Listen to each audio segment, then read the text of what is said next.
오늘 함께 읽은 말씀 가운데 예수님께서 아버지께서 이끌지 아니하시면 아무도 내게 올 수 없다. 달리 말하면 우리는 아버지께서 우리를 이끌어 주셨기 때문에 이 자리에 있게 된 줄로 믿습니다. 그러므로 오늘 이 성경 말씀 속에서 우리는 하나님께서 우리를 어떻게 우리 인생을 주도하시고 또 끝까지 끌고 가시는지 성도의 견인에 대하여 하나님 말씀을 함께 나누려고 합니다. 우리 교회 가끔씩 와서 찬양 집회를 하고 간증을 하시는 최수강 장로님이 이런 얘기를 했습니다. 그는 경제학과를 나온 아주 이성적인 사람이고 사업을 했던 그런 사람이기 때문에 이 성경에 나오는 얘기들 이것을 비과학적으로 느껴서 믿지 못했던 사람이라고 했습니다. 그의 처제가 미국에 있으면서 형부 제발 교회 나가자고 말을 하면 너는 좀 말이 되는 소리를 해라.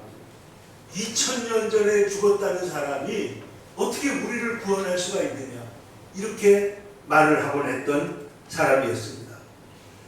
그런데 그의 아내의 기도로 말미암아 그의 바로 집 앞에 있었던 교회에 들어가서 성전에 앉아 있는데 그 십자가가 갑자기 그의 마음을 찌르는 겁니다. 그리고 하나님의 살아계심이 느껴지면서 그가 하나님을 믿게 됐는데 하나님을 믿고 보니까 그동안에 이 믿어지지 않던 것들이 다 믿어지고 설명되지 않던 것들이 다 설명이 되더라. 그래서 사람들이 와서 어떻게 예수를 믿었습니까? 라고 물을 때마다 자기는 믿어져서 믿습니다. 이렇게 대답을 했다는 거예요. 약간 비논리적으로 보이지만 이게 영적으로 보면 맞는 얘기입니다. 믿어져서 믿는 것입니다. 오늘 요한복음 6장에 보면은 오병이어의 사건이 일어납니다. 여러분 이게 무슨 얘기인지 아시죠? 수천 명, 아니 2만 명이나 되는 사람들이 모여가지고 예수님의 말씀을 듣고 집으로 돌아가는 길인데 예수님이 보니까 너무 돌아가는 길에 지칠 것 같습니다. 말씀을 들었어도 밥은 먹어야 되잖아요. 그래가지고 예수님께서 너희들 중에 먹을 것이 있느냐 찾아보니까 어떤 꼬마 아이가 가지고 온 도시락이 있는데 그 도시락에 뭐가 들어있어요? 보리떡 5개와 생선 2마리가 있었다는 거예요. 근데 예수님께서는 이것을 보시고는 사람들을 다 앉히시고 감사 기도를 합니다.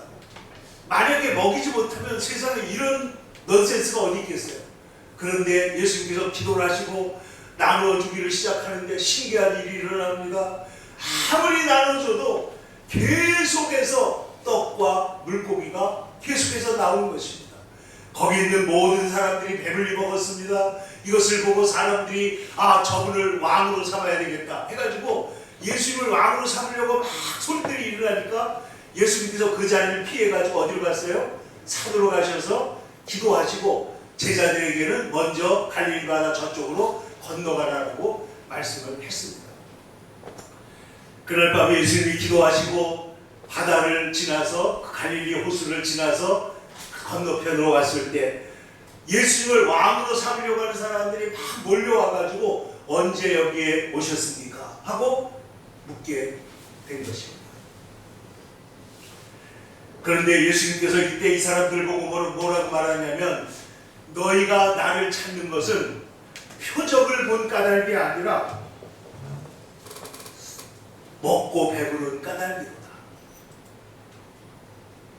예수님이 기적을 베푸실 때 원하셨던 건 뭐예요? 그들을 먹이시고자 하는 긍휼의 마음도 있지만은 이걸 통해서 하나님을 알고 하나님 나라를 발견하기를 원했는데 이 사람들은 하나님 나라는 전혀 보이지 않고 지금 뭐만 보이는 거예요? 떡만 보이는 거예요. 먹고 사는 문제만 보인다 하는 것입니다. 그때 예수님께서 이렇게 말씀하십니다. 썩을 양식을 위하여 일하지 말고 영생하는 양식을 위하여 일하라. 썩을 양식, 너희가 지금 보고 있는 이것을 위해서 일하지 말고 영생하는 하나님 나라 영원한 가치와 영원한 목적을 위해서 일을 하라고 말씀을 하셨습니다. 그러자 이 사람들이 또 묻습니다. 우리가 어떻게 하여야 하나님의 일을 할 수가 있습니까? 이때 예수님께서 대단히 이해하기 어려운 놀라운 얘기를 하십니다. 뭐라고 말씀하시느냐? 29절 같이 보세요. 예수께서 대답하여 이르시되 하나님께서 보내신 일을 믿는 것이 하나님의 일입니다. 뭔가 굉장한 일을 하는 것이 아니고 하나님을 믿는 것, 하나님이 보내신 자 예수님을 믿는 것이 하나님의 일이라는 거예요.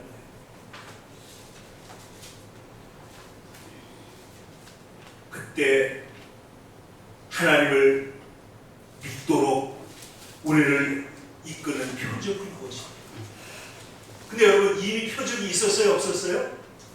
있었잖아요. 오병이어라고 하는 놀라운 표적이 있었는데 또 표적을 보여달라고 하는 것입니다. 그러면서 이 떡을 항상 우리에게 주소서라고 말을 할 때 예수님께서 나는 생명의 떡이다. 또 이렇게 말씀하십니다. 나는 생명의 떡이다. 내게로 오는 자는 결코 줄이지 않을 것이고 나를 믿는 자는 영원히 목마르지 않을 것이고 나를 믿는 자는 영생을 얻게 될 것이다. 그러나 너희가 믿지 않는도다. 36절 우리 다 같이 한번 보겠습니다. 그러나 내가 너희에게 이르기를 너희는 나를 보고도 믿지 아니하노라. 이미 예수님을 봤잖아요. 이 놀라운 하나님의 능력과 신성을 봤음에도 불구하고 믿지 않았다. 표적이 있었지만은 이 표적이 믿음으로 역사하지 않으면 표적이 믿음으로 연결이 안 되는 거예요. 표적. 여러분 우리가 살고 있는 이 세상에 창조 세계에 얼마나 많은 표적들이 있습니까? 우리가 지난주에 오후 예배 때 봤던 죽음에 대한 거부 이런 책을 제가 이 주간에 제가 소개를 했던 게 있었기 때문에 제가 사가지고 읽기를 시작을 했습니다. 사람들은 모두가 다 죽음에 대해서 저항을 한다는 거예요. 그러나 이 저자는 유대인인데 하나님을 우리처럼 믿는 사람이 아니기 때문에 이 사실 속에서 굉장히 괴로워하면서도 결론을 하나님께로 돌아오지는 못합니다. 근데 왜 이 사람들은 보고도 믿지를 못하는가 하는 것입니다. 보고도 믿지 못한다. 우리가 사는 이 세상의 피조물의 세계가 얼마나 놀랍고 위대한지 세상을 볼 때 창세로부터 그의 보이지 않는 것들 곧 그의 영원하신 능력과 그의 신성 능력과 신성이 하나님이 만드신 만물에 분명히 보여 알려졌다. 이 세상을 보면 알게 돼 있다는 거예요. 여러분 우리 인간의 가장 중요한 고민 중에 하나가 이 어네스트 베커가 하는 얘기가 뭐냐면 인간의 필멸성이에요. 반드시 죽을 수밖에 없어요. 유한적인 존재예요. 그런데 이 사실을 우리는 극복하기 위해서 온갖 방법을 다 쓰고 있다는 겁니다. 그런데 하나님은 뭐라고 말씀하시느냐? 이사야 55장에 하늘이 땅보다 높은 같이 내 길은 너희 길보다 높으며 내 생각은 너희 생각보다 높다. 하나님의 세상 속에 우리가 이 세상에서 우리가 이 은혜를 누리고 살고 있는데 여러분 우리가 전에 지난주에도 말씀드렸지만은 이 삼성전자가 금년에 벌어들일 돈이 이건 예상입니다. 일본의 100대 기업 1위부터 100위까지를 합친 것보다 많이 벌게 될 거다. 이런 전망이 나오고 있습니다. 도대체 이게 어떻게 된 일이냐? 그래서 제가 좀 보니까 이번에 HBM이라는 게 뭐냐면 컴퓨터에 들어가는 칩인데 모든 이게 어떤 컴퓨터 작업을 하려고 그러면 작업 공간이 있어야 되는데 지금까지는 이 램이라는 게 여러분 여러분 그 스마트폰 안에 다 들어가 있어요. 램이라고 컴퓨터 안에 들어가 있고, 이게 뭐냐면 일종의 전기 장치가 들어왔다 나갔다 하면서 작업을 하는 작업 공간이에요. 근데 이게 지금까지 우리가 갖고 있었던 것은 요 책상 하나만 하다면은 지금 HBM은 뭐냐? 거대한 운동장보다 더 큰 거예요. 그러니까 완전히 커졌는데 이걸 크게 만들려니까 무한정 크게 만들 수가 없으니까 어떻게 했냐면 아파트처럼 격층해가지고 쌓았단 말이에요. 이걸 이 HBM이라고 하는 개념을 처음으로 만든 사람이 카이스트 교수입니다. 한국 사람이에요. 그런데 이걸 만들었는데 지금 이거를 몇 층까지 쌓았냐면 14층, 16층까지 지금 쌓는 거예요. HBM4E, HBM4E라고 하는 모델이 바로 엊그제 지금 신문에 나왔는데, 제가 이게 도대체 얼마나 큰 거냐 보니까 손톱만 해요. 손톱. 두께는 얼마냐? 신용카드 두께밖에 안 돼요. 요 조그만 건데, 그래서 제가 이게 가격이 엄청 비쌀 것 같은데 금보다 비싸냐? 그러고 물어보니까 100배 더 넘게 비싸다는 거예요. 그러니까 이 조그만 것 하나가 처리할 수 있는 정보의 양이 어마어마하기 때문에 이걸 통해서 지금 AI라고 하는 생태계가 움직이고 있다고 하는 것입니다. 그래서 이 조그마한 것이 초고가 부품이 한 개가 수백만 원을 넘어간다는 거예요. 그러니 돈을 이렇게 버는 것이죠. 그런데 한번 생각을 해보세요. 하나님이 만드신 이 세상, 우리 인간의 머릿속에 있는 작은 세포 하나, 뉴런 하나, 이 속에 있는 것은 정말 상상할 수 없이 많은 정보 처리가 순식간에 되고 있다는 것입니다. 그런데 우리는 이 모든 것을 보고도, 여러분, 과학자들이 하나님을 떠나는 게 아니라 과학을 하면 할수록, 의사가 될수록 오히려 더 하나님을 믿을 수밖에 없는 게 뭐냐면, 이 모든 세상을 볼 때 신묘막측하기 이럴 데가 없는 거예요. 이게 저절로 생겼다, 이건 말도 안 되는 얘기가 되는 것이죠. 인간이 만든 가장 정밀한 반도체 공정이 4나노, 3나노 이럴 때 하나님은 단 한 개의 우리 세포 안에 수십억 개의 DNA를 심어놓고, 지금도 여러분 제가 말을 하고 있는 동안에 여러분 지금 뭐 하고 있어요? 듣고 계시고 보고 계시고 말씀을 듣고 머릿속으로 지금 어떻게 하고 있어요? 생각하면서 받아들이고 있잖아요. 이 모든 일이 지금 어떻게 해서 일어나는 거예요? 하나님이 우리 인생을 이렇게 신묘막측하게 만들어 놓았다 하는 것입니다. 그러므로 오늘 성경은 말하기를, 오늘 중요한 말씀을 하시는데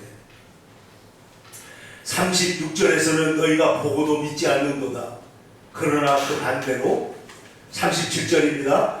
아버지께서 내게 주시는 자는, 아버지께서 내게 주시는 자라고 말을 하시고 있죠. 내게 주신 자는 다 내게로 올 것이요 내게 오는 자는 내가 결코 내쫓지 않을 것이다 말씀을 하십니다. 그러면서 오늘 44절 보세요. 사람들이 이 말을 듣고 수근수근 하니까, 내가 생명의 떡이다 하는 말씀을 하니까 사람들이 수근수근 합니다. 그때 예수님께서 뭐라고 그럽니까? 43절에 너희는 서로 수근거리지 마라. 나를 보내신 아버지께서 이끌지 아니하시면 아무도 내게 올 수 없으니. 다시 말하면 우리가 이 자리에 와 있고 하나님을 믿는 사람이 됐다는 것은 누가 이끄셨다는 뜻이에요? 아버지께서, 우리 성령님께서, 예수님께서 우리를 이끄셔서 우리가 이 자리에 있게 된 줄로 믿습니다. 하나님의 주권적 은혜, 주권적 선택이 있었기 때문에 우리가 이 자리에 있다는 거예요. 그럼 이 사실을 우리에게 무엇을 가르쳐 주느냐? 아, 이건 하나님의 은혜로 된 것이지 내 힘으로 된 것이 아니다 하는 깊은 겸손과 뿐만 아니라 하나님의 은혜의 손길에 대한 신뢰 안에 있을 때 우리는 말할 수 없는 자유함과 그리고 평안함을 얻게 된다는 것입니다. 오늘 이와 비견해서 이사야서 누가복음 16장에 보면 여러분 잘 아시는 부자와 나사로의 이야기가 있습니다. 예수님께서 비유로 어느 한 집에 부자가 있고 그 앞에 누가 있어요? 나사로가 살고 있습니다. 그런데 이 부자는 날마다 자색 옷과 고운 베옷을 입고 날마다 호화롭게 즐기고 있었습니다. 그런데 이 나사로라고 하는 이 불쌍한 사람은 헌데투성이, 온몸이 지금 뭐예요? 헌데가 너무 많아. 그런데 헌데투성이로 부자의 상에서 떨어지는 것으로 먹고 살았는데 심지어는 개들이 와서 그 상처를 핥았다는 겁니다. 그렇게 살고 있는 사람입니다. 그런데 이 둘이 다 죽었는데 부자는 천사들에게 받들려 이 거지는 천사들에게 받들려 아브라함의 품에 들어가고 부자는 음부에서 고통을 당하게 됐습니다. 근데 이 부자가 거기서 이렇게 목이 말라가지고 고통을 당하면서 갑자기 어떤 생각이 드냐면 여기 보세요. 자기 가족들에게 전도하고 싶은 생각이 든 거예요. 그래서 아브라함에게 뭐라고 말하냐면 아버지 아브라함이여 원컨대 나사로를 우리 집에 보내서 내가 5명의 형제가 있는데 가서 너희들이 죽으면 이렇게 되니까 하나님 믿고 이곳에 오지 않고 천국에 가도록 해라 라고 증언하게 해주옵소서. 이 고통받는 곳에 오지 않게 해주옵소서. 이렇게 말을 하라고 부탁을 했습니다. 근데 그때 예수님이 이 아브라함의 입을 통해서 뭐라고 말씀하시느냐?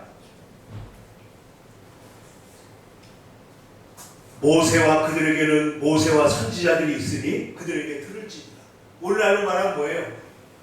교회 가서 목사님도 있고 교회 성도들 장로님들도 있고 하니까 그들에게 들을지니라 이렇게 말을 했어요. 그랬더니 이 부자가 다시 말합니다. 아닙니다. 죽은 자가 살아나서 돌아가면 들을 것입니다. 근데 여러분 아까 말씀드렸지만 사람은 표적을 볼 때 표적 때문에 믿기도 하지만은 반드시 믿는 거예요? 안 믿는 거예요? 표적이 있어도 믿지 않는 사람들이 너무나 많다라는 거예요. 그래서 아브라함이 이 부자가 또 그럽니다. 아닙니다. 아브라함이여 죽은 자가 살아서 돌아가면 믿을 것입니다. 그때 예수님께서 아브라함의 입을 통하여 이렇게 말씀하십니다. 모세와 선지자들에게 듣지 아니하면, 다시 말해서 목사님의 말씀, 설교 말씀을 듣지 않는 사람은 비록 죽은 자 가운데서 살아나는 자가 있을지라도 권함을 받지 않을 것입니다. 그러니까 우리가 듣고 믿게 되는 게 뭐예요? 이게 들을 귀가 열려져서 믿어져야 믿게 되는 거야. 들려져야 듣게 되는 거예요. 그러므로 이것은 역설적으로 뭘 말하냐면 우리가 모두마다 하나님의 은혜가 아니면 살아나올 수 없다. 기독교에는 신비로운 모든 것을 초월하는 하나의 항상 있는 게 뭐예요? 성령의 역사입니다. 성령의 역사. 다른 거는 전부 다 안 되는데 성령의 역사하시면 뭐 어떻게 돼요? 이루어지는 것입니다. 스룹바벨에게 하나님께서 말씀하십니다. 스룹바벨아, 이 큰 일이 힘으로 되지 않고 능으로 되지 않지만은 오직 무엇으로 된다? 오직 나의 영으로, 성령으로는 되게 된다. 문제 해결을 위해서 우리가 애를 씁니다. 노력을 합니다. 그러나 이 노력, 궁극적인 문제 해결은 하나님께로부터 온다. 이런 말. 여러분, 우리의 삶의 변화, 가정의 변화, 모든 것들도 내 아버지께서 이끌지 아니하시면 아무도 올 수 없다. 여기에 대해서 종교개혁자들은 말하기를 인간은 전적 타락한 상태에 있기 때문에 하나님께로 가는 문제에 있어서 우리의 힘으로 우리가 스스로 우리를 변화시킬 수가 없다. 하나님 쪽에서 해야 된다. 칼빈은 이런 말을 했습니다. 우리가 신앙을 생활하는 것은 하나님 우리에게 오실 때 우리가 마중을 나가서 되는 게 아니라 우리에게 완전히 오셔서 우리를 변화시켜야만 되는 것이다 라고 말씀을 한 것입니다. 인간은 전적으로 영적으로 타락되어 있기 때문에 하나님께서 우리에게 변화를 시켜주셔야만 그 일이 일어난다는 것입니다.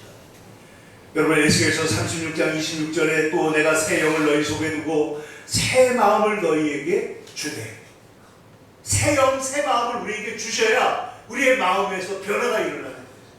그러니까 우리가 지금 오늘 기도하고 기대할 것은 하나님 내 안에 새로운 마음을 부어주세요. 내 자녀들에게 새로운 영을 부어주세요. 새 마음을 부어주세요. 이때 역사가 일어납니다. 예수는 역사다라고 하는 유명한 책을 쓴 스트로베리라고 하는 목사님이 있는데, 이분은 본래 신문 기자입니다. 하나님을 아주 반대하던 무신론자입니다. 그런데 어느 날 그의 딸이 식당에 갔다가 식당에서 사탕인가 뭐를 먹다가 목이 막혀가지고 숨이 막혀서 죽어가는 거예요. 근데 마침 그 안에 있었던 그 간호사, 아주 경력이 굉장히 많은 노련한 간호사가 와가지고 이 사람을, 이 아이를 거꾸로 뒤집어가지고 이렇게 등을 두들기면서 해가지고 사탕을 토해내게 해가지고 목숨을 살립니다. 그 엄마가 얼마나 감사하겠어요. 그 아버지도 얼마나 감사하겠어요. 엄마가 너무 감사해가지고 오늘 여기서 당신을 만나다니 너무 감사합니다. 너무 큰 기쁨입니다. 그랬더니 이분이 교회, 우리로 말하는 권사님 같은 분인데, 내가 여기 온 게 우연이 아니라는 거예요. 하나님께서 오늘 당신을 만나게 하려고 나를 이 자리에 보낸 것이다. 그러면서 교회에 같이 나가자고 해가지고 이 부인이 교회를 따라 나가다 보니까 말씀이 들어와서 예수를 믿게 됩니다. 근데 남편에게 교회를 가자고 하는데 이 사람이 절대로 안 가고 그렇게 반대를 하는 거예요. 그런데 그 돌같이 변하지 않는 자기 남편을 놓고 이제 부부 싸움도 합니다. 이 신앙 문제 때문에 자꾸만 갈등이 생깁니다. 그때 이 자매가 붙든 말씀이 뭐냐? 내가 새 영을 너희 속에 두고 새 마음을 너희에게 주어 너희 육신에서 굳은 마음을 제거하고 부드러운 마음을 줄 것이다. 에스겔서 36장 26절의 말씀을 붙들게 됩니다. 그리고 내 남편에게 새 영과 새 마음을 부어주옵소서. 날마다 기도한 거예요. 그런데 그 남편이 한편 예수님의 기독교가 허구라는 걸 증명하기 위해서 성경, 고고학 이 모든 걸 연구해가지고 뭐하냐면 부활의 허구성을 증명하려고 책을 쓰기 시작했는데, 이 사람이 교구학자들을 만납니다. 학자, 철학자들을 만납니다. 의사를 만납니다. 다 만나가면서 하나하나 하면서 결국 그가 하나님 앞에 엎드리게 되는데 뭐예요? 예수님의 부활은 역사적 사실이다. 그거를 믿고 그걸 책으로 썼는데, 이 사람이 예일대 출신의 아주 잘 나가는 기자였기 때문에 그 기자 정신으로 이걸 갖다 부활을 파헤쳐가면서 썼는데 세계적인 베스트셀러가 돼요. 그 와중에 이 사람은 하나님 앞에 나와서 함께 예배를 드리고 변화되는 역사가 일어나는 것입니다. 오늘 주님은 말씀합니다. 기적을 보고도 믿을 수 없는 인간은 영적으로 죽은 존재이지만은 그러나 아버지께서 이끄시면 그는 하나님의 자녀가 된다. 오늘 여기에는 생명의 떡, 예수님이 내가 너에게 오병이어를 주는 사람일 뿐만 아니라 생명의 떡을 준다. 내 몸과 내 피를, 내 살을 너에게 주어 너희를 영생하게 한다는 말씀을 듣고 제자들이 믿지 못했고, 사람들이 믿지 못할 때 예수님께서 이렇게 말씀하십니다. 45절에 선지자들의 글에 그들이 다 하나님의 가르치심을 받으리라 기록되었은즉 아버지께 듣고 배운 사람마다 내게로 오니라. 주님의 말씀을 듣고 배우면 성령의 역사해가지고 어떻게 해요? 아버지께로 오게 된다는 것입니다. 오늘 여러분과 저는 바로 이 은혜를 입어서 주님 앞에 나온 줄로 믿습니다. 오늘 40절 다 같이 한번 읽어보세요. 진실로 진실로 너희에게 이르노니 믿는 자는 영생을 가져다. 이끌어서 믿게 하시고 믿는 자에게는 뭐를 주신다? 영생을 주신다. 또 이 떡을 먹는 사람, 이것을 이렇게 말합니다. 58절에 이것은 하늘에서 내려오는 떡이니 이것은 오병이어의 기적의 떡과 달리 하늘에서 내려오는 떡인데 조상들이 먹고도 죽은 그것과 같지 아니하여 자 조상들은 광야에서 뭘 먹었습니까? 만나를 먹었습니다. 여기 군중들은 들판에서 뭘 먹었습니까? 오병이어 기적의 떡을 먹었습니다. 근데 예수님은 하늘에서 내려준 그 만나나 오병이어보다 더 귀한 떡을 우리에게 주시는데 그게 뭐예요? 자기의 생명을 우리에게 주시겠다는 거예요. 그러면서 말씀합니다. 이 떡을 먹는 자는 영원히 살리라. 믿는 자에게 영생을 주시고 이 떡을 먹는 자는 영원히 살리라. 예수님께서 말씀을 하십니다. 그저 이 말을 들은 사람들이 이 말씀은 어렵도다. 어떻게 사람을 먹을 수 있단 말인가 하고 이해가 안 돼가지고 혼란해하고 있습니다. 그런데 그때 64절을 한번 가서 보겠습니다. 64절. 그러나 너희 중에 믿지 아니하는 자들이 있느니라. 너희 중에가 누구예요? 예수님의 제자들 중에 믿지 않는 자들이 있는데 이는 예수께서 믿지 않는 자들이 누구며 자기를 팔 자가 누구인지를 처음부터 아시리라. 그러면 가룟 유다는 예수님을 믿은 거예요? 안 믿은 거예요? 자기를 팔 자, 믿지 않는 자에 결국은 들어가고 만 것이죠. 그러므로 65절에 예수님께서 이렇게 다시 결론을 내리십니다. 또 이르시되 그러므로 전에 너희에게 말하기를 내 아버지께서 오게 하여 주지 아니하시면 누구든지 아무도 내게 올 수 없다고 말한 것이다. 이게 예수님이 재차 이 말씀을 하고 계시는 것입니다. 그러므로 오늘 이 말씀은 우리 인간의 전적인 부패와 무능력 위에 임하는 불가항력적인 사람이다. 불가항력적인 은혜가 여러분과 저의 삶에 위에 놓여져 있는 줄로 믿습니다. 하나님이 우리를 지금 어떻게 해요? 불가항력적으로 이끄시는데 이거는 칼빈이 뭐라고 그러냐면 강제로 잡아채가지고 이끄는 건 아니고 인격적으로 우리의 마음을 변화시켜서 우리를 이끄신다는 거예요. 그러니까 우리가 이 이끄심을 잘 받기 위해서는 어떻게 해야 돼요? 우리의 마음을 겸손하게 믿음의 마음을 가지면 주께서 우리를 잘 이끌어 주실 줄로 믿습니다. 주님의 이끄심을 받아 주님께 영광을 돌리는 하나님의 백성들이 다 되시기를 축원합니다. 여러분 사도 바울을 보세요.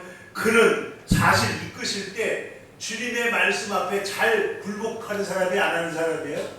안 하는 사람이 굉장히 고집이 셉니다. 그래가지고 예수 믿는 사람들을 전 잘못된 무리들이라고 생각해가지고 잡으러 다니고 심지어는 최초의 순교자인 스데반 집사님이 돌아가실 때 그때 그 앞에 서서 뭐 했던 사람이에요? 증언을 하고 그 법적으로 증언을 했던 로마 사람 시민권으로 증언을 했던 사람이 바로 사도 바울입니다.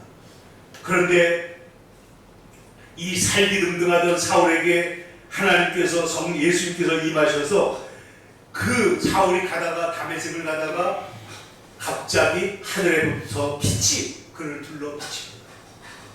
그리고 엎드러져 누르며 소리가 있어 이르시되 사울아 사울아 내가 어찌하여 나를 박해하느냐 주여 누구십니까? 나는 내가 박해하는 예수다. 예수님께서 그를 만나주시고 빛으로 그를 만나주셨을 때 사울이 어떻게 돼요? 마침내 아버지께서 그를 이끄셨기 때문에 주님의 제자가 된 줄로 믿습니다. 주의 백성이 된 거예요. 여러분과 저들도 다 마찬가지입니다.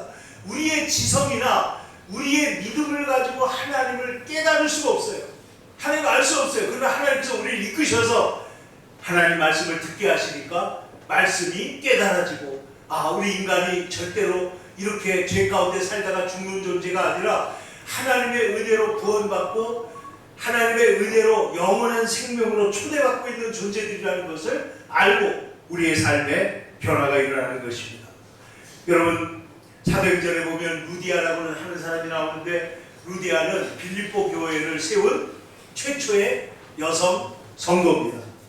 근데 그가 옷감 장사를 하는 부잣집 아줌마였는데 바울의 설교를 들을 때 성경은 뭐라고 했냐면 주께서 그 마음을 열어서 말씀을 듣게 하심에 그가 귀한 하나님의 종이 된 것이다. 귀신 들린 아버지 여러분 얘기, 귀신 들린 아이의 아버지 얘기 여러분 다 아시지 않습니까? 이 아버지가 어느 날 자기 아들 귀신 들린 아들을 보고 너무 속이 상해가지고 그래서 얘기를 들어보니까 예수님께 가면 고칠 수 있다고 그랬는데 그때 예수님이 세 제자들하고 지금 어디가 있었어요? 변화산에 올라가 있었어요. 그래가지고 산 밑에 있는 제자들이 가서 우리 아이가 이렇게 귀신 들려가지고 물에도 들어가고 불에도 들어가고 그리고 또 어디에요? 무덤에도 뛰어다니고 오늘날로 말하면 뭐예요? 마약도 하고 또 집을 나가고 가출을 하고 그리고 뭐 여기저기 안 좋은데 막 돌아다닙니다. 딱 지금 그 상태인 거예요. 그런데 그 종들이, 제자들이 기도를 했는데 귀신이 나가요 안 나가요? 안 나가요. 예수님께서 내려오셔서 그것을 보셨을 때 이 아버지가 말합니다. 제가 이러이러해서 아들을 고쳐달라고 왔는데 제자들이 고치지 못합니다. 하실 수 있거든 제 아들을 좀 고쳐주세요. 그때 예수님이 하신 유명한 말씀이 있죠. 여러분 다 같이 아시죠? 한번 해보세요. 시작. 할 수 있거든이 무슨 말이냐? 믿는 자에게는 능치 못할 일이 없느니라. 그때 아버지가 한 말 여러분 기억하세요? 내가 믿습니다. 나의 믿음 없는 것을 도와주소서. 여러분 이 아버지의 기도가 사실 오늘 여러분과 저의 기도가 돼야 될 겁니다. 나의 믿음 없는 것을 도와주소서. 내가 믿나이다. 나의 믿음 없는 것을 도와주소서. 그때 예수님께서 그 아들의 병을 고쳐주시고 귀신을 쫓아내주시고 하나님의 역사를 그들 가운데 그 가정을 행복하게 변화시켜 주신 것입니다. 여러분 하나님께서 우리를 인도하고 계시다. 성령께서 오늘 성경 말씀 다시 한번 보세요. 아버지께서 이끌지 아니하시면 내게 올 자가 없다. 다시 말해서 아버지께서 이끌어 주셨기에 우리가 하나님의 자녀가 된 것이다. 이 사실은 이 모든 것에 대하여 인간의 주권, 인간의 모든 일에 대하여 하나님이 인도해 주셔야 된다는 것을 우리가 고백하고 그 하나님의 고백 안에서는 여러분 내가 이끌어서 왔으면 내가 떠나갈 수도 있지만 하나님이 이끌어 주셨다면 하나님은 그 이끄심을 우리가 천국 가는 그날까지 붙들어 주실 줄로 믿습니다. 이게 종교개혁자들이 말하는 성도의 견인입니다. 하나님은 구원의 날까지, 승리의 날까지, 부활의 날까지 우리를 끝까지 붙들고 인도하실 줄로 믿습니다. 그 하나님의 은혜 앞에서 우리는 어떻게 하느냐? 주님의 은혜에 감사하고 우리가 할 수 있는 일, 우리는 주님의 은혜에 온전히 감사할 뿐만 아니라 하나님 앞에 정말 모든 것을 영광을 돌리며 반응하는 주의 백성들이 되어야 될 줄로 믿습니다. 성경에 보면은 저는 이걸 늘 생각하는데 예수님께서 우리를 은혜 주시려고 부르실 때가 있잖아요. 축복을 주시려고 부르실 때가 있잖아요. 근데 그때 그것을 잡는 사람은 누구고 잃어버린 사람이 누구냐? 손 마른 사람에게 예수님께서 뭐라고 말씀해요? 내 손을 내밀라. 여러분 이 사람이 마른 손인데 내밀 수 있어요? 없어요? 못 내밀어요. 지금까지 수십 년 동안 손을 뻗어본 적이 없는 사람인데 그 순간에 이 사람이 어떻게 합니까? 믿음으로 손을 내미는 거예요.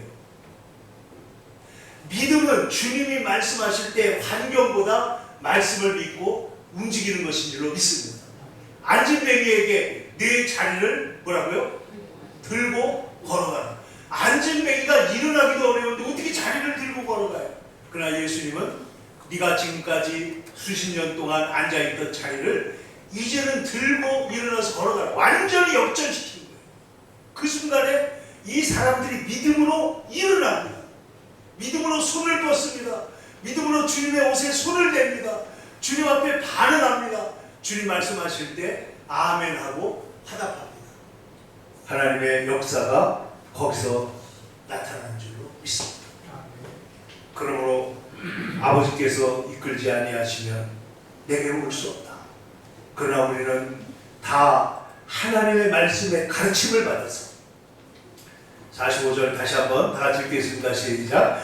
선지자의 글에 그들이 다 하나님의 가르치심을 받으리라 기록되었은즉, 그 다음 잘 보세요. 아버지께 듣고 배운 사람마다 내게로 오리라. 여러분, 예배를 통해서 배우고 말씀을 통해서 배우고, 여러분 믿음은 어디서 난다고 그랬어요? 들음에서 나며, 들음은 어디에서 말미암는 거예요? 그리스도의 말씀에서 말미암는 거기 때문에 이거를 자꾸만 듣고 예배를 드리고 배우면 우리 안에 믿음이 생성되고, 그 믿음을 통해 하나님께서는 우리를 주께로 인도하시는 줄로 믿습니다. 그러므로 오늘 사랑하는 여러분, 우리는 하나님의 이 은혜로운 주권적 부르심을 받은 사람들이다. 내 삶에 있는 문제들도 하나님 앞에 맡기고, 나를 부르신 하나님이 이 문제도 이끄시고, 이 문제도 해결하시고, 이 문제도 하나님께서 선하신 결과를 이루어 주실 줄로 믿습니다. 믿고 주님 앞에 나아가는 거룩한 백성들이 다 되기를 바랍니다. 기도하겠습니다. 거룩하신 아버지 하나님, 우리를 이끌어서 여기까지, 오늘까지 인도해 주신 것을 감사를 드립니다.